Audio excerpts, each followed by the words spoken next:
وقل رب زدني علما. Dans Al-Bukhari, écoutez bien ce hadith-là aussi. Tous les hadiths, ils sont importants. Numéro 6569.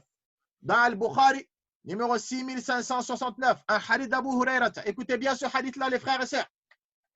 Le prophète sallallahu alayhi wa sallam, il a dit: La yadkhulu ahadun al-jannah illa uriya maq'adahu min an-nar law asa'a liyazdada shukra.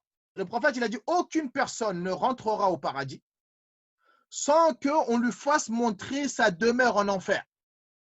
Chacun parmi nous, on a tous une demeure au paradis, on a tous une demeure en enfer, on a tous notre place. Maintenant, c'est à toi de choisir laquelle tu préfères, laquelle tu vas choisir. On a tous une demeure au paradis, on a tous une demeure en enfer.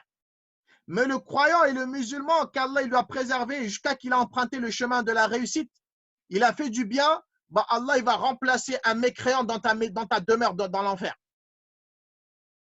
Le prophète il a dit: aucune personne ne rentrera au paradis sans que, avant de rentrer au paradis, on va te montrer ta maison dans l'enfer. Là où si tu avais fait du mal, si tu avais été mauvais, hein, si tu avais été méchant, si tu avais un mauvais cœur, les anges ils vont te montrer ta maison en enfer. Ils vont te dire: regarde, tu as vu ici là, si tu n'avais pas respecté les ordres, si tu n'avais pas suivi le tawhid, si tu n'avais pas suivi la sunna du prophète sallallahu alayhi wa sallam, si tu n'avais pas relié les liens de parenté, si tu n'avais pas donné, tu n'avais pas fait des dons de ce qu'Allah t'a accordé, hein, si tu n'étais pas gentil, il a akhiri, bah voilà, ta demeure en enfer sera été ici. Tu vas le voir de tes yeux. Le prophète, il a dit: liyazdada shukra, pour qu'il va augmenter, il va accroître sa reconnaissance envers Allah, il va remercier Allah encore plus qu'Allah il l'a préservé de là. Avant de rentrer dans ta maison au paradis, on va te montrer ta demeure en enfer, là où si tu avais fait du mal. Donc, ce n'est pas pour rien qu'on vous dit, les frères et sœurs, ne soyons pas parmi les gens qui font du mal, soit parmi les gens qui font du bien, soit parmi les gens qui sont des facteurs positifs pour la communauté, soit parmi les gens qui sont des gens qui ouvrent les portes du bien, soit parmi les gens qui ferment les portes du mal, soit parmi ces gens-là, mon frère et ma sœur. Le prophète, il a dit: aucune personne ne rentrera au paradis sans qu'on va te montrer ta demeure en enfer si tu avais fait du mal.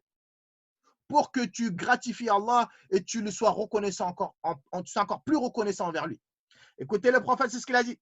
Il a dit: Wala yadkhulun nara ahad, et personne ne rentrera en enfer illa uriya maq'adahu min al-jannah, sans qu'on va te montrer ta maison dans le paradis. Là où ahsana, vous avez vu, c'est le mot ihsan qui revient. Si tu avais fait du bien, si tu avais été bienfaisant, liyakuna alayhi hasratan. Le prophète, il a dit, pour que ce soit une source de remords pour lui.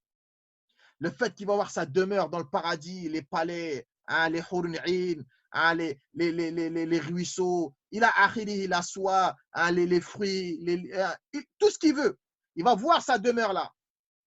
Les anges, ils vont lui dire: voilà ta demeure au paradis si tu avais fait du bien, si tu avais été bienfaisant, si tu avais les liens de parenté, si tu avais suivi le tawhid, si tu avais suivi la sunna du prophète sallallahu alayhi wa sallam, si tu avais respecté tes parents, si tu n'avais pas volé, si tu n'avais pas menti, si tu avais un bon cœur, si tu avais aimé tes frères pour ce que tu as aimé pour toi-même, si tu avais respecté ton mari, ma soeur, si tu avais pris soin de ta femme et tes enfants, mon frère, ben voilà, l'ange, il va te montrer la maison de la personne qui va rentrer en enfer. Et ça va être une source de remords. Ça va être un autre châtiment encore. Qu'Allah nous en préserve. Donc, quand on vous dit faire du bien, ce n'est pas pour rien. Ce sont des hadiths, tout cela. Ce sont des versets du Coran, tout cela. Donc, celui qui veut le hadith et qui veut le méditer et qui veut rentrer dans les détails, bah, il va dans Bukhari, numéro 6569, et il verra l'explication des savants, celui qui veut plus de détails, que chaque personne, avant de rentrer au paradis, on va te montrer ta maison en enfer. Que si tu avais été mauvais, si tu avais été un pervers, si tu avais été un haineux, un jaloux, un hypocrite, si tu étais quelqu'un qui allait voir les voyants, les sorciers, si tu étais un mouchrikin, si tu étais un innovateur, bah, ils vont te dire: voilà ta maison, comment ça s'appelle, voilà ta maison au paradis, si tu n'avais pas fait ce mal-là. Et celui, avant de rentrer au paradis, on va lui dire: voilà ta maison en enfer si tu avais fait tout ce mal-là. Qu'Allah nous en préserve. Wallahu musta'an.